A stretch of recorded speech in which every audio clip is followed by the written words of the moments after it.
Obviously, time will tell.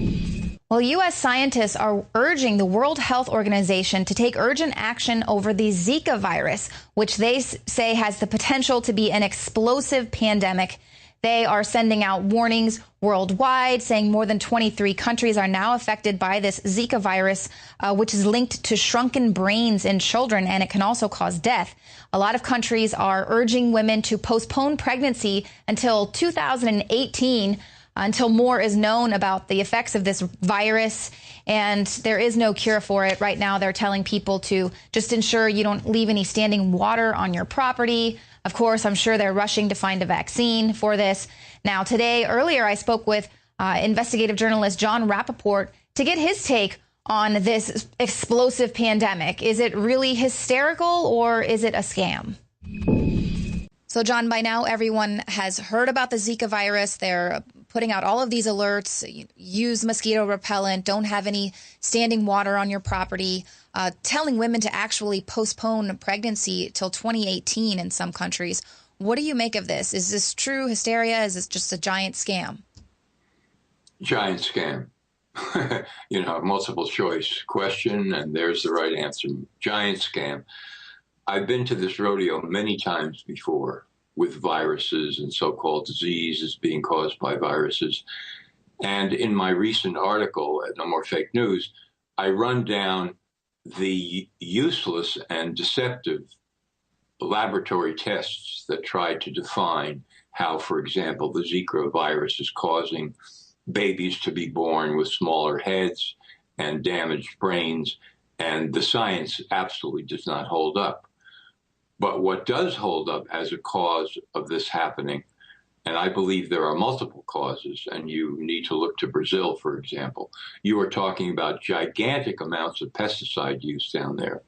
They use more pesticides in Brazil than any country in the world. Any country in the world. And many of these pesticides are banned in 22 other countries. So you're talking about highly toxic substances in the very area where they're reporting all of these, deformed births. So that's the first thing that you have to look at there, major importance. In fact, in my article, I quote a study that indicates that 2 pesticides, one of which is atrazine, that's being used in Brazil now, has been linked to babies being born with smaller heads. But the virus itself, the Zika virus, has never been linked to anything serious. It's been around since the late 40s. I mean, that's when it was first discovered. And since then, it's caused mild symptoms, mild illness, etc. Nothing like this. And then all of a sudden, we get this story blowing up in the press. Oh, it's causing these horrendous birth defects and so on. No reason to assume that whatsoever. The virus becomes the cover story for what's actually causing what's happening. So I list pesticides as a main ingredient there. And I would also, because other researchers have uncovered this, like Jim Stone, for example, and other people, the Tdap vaccine, which was introduced in 2014 in Brazil as recommended for pregnant women, all pregnant women, a very toxic vaccine.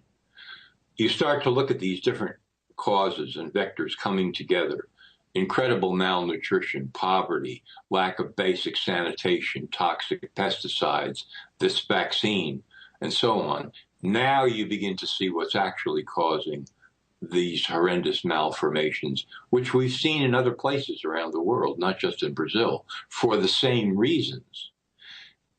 The virus is always a fantastic cover story because people automatically salute it. Well, oh my God, it's dangerous and it's carried by mosquito and we can't see it. We know nothing about it.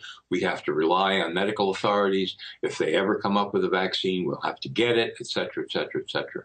All just unthinking, mindless compliance with false science. So that's my opening shot on what's happening with Zika. Well, thank you, John. Well, we will definitely keep our eyes on any further reporting that you do investigating with this. And, I agree. It sort of popped up out of nowhere. It'll be interesting to see if we're going to witness more cases of microcephaly in other countries that maybe aren't using this particular pesticide or this TDAP vaccine. Thank you so much, John Rappaport. NoMoreFakeNews.com. Thank you, Leanne.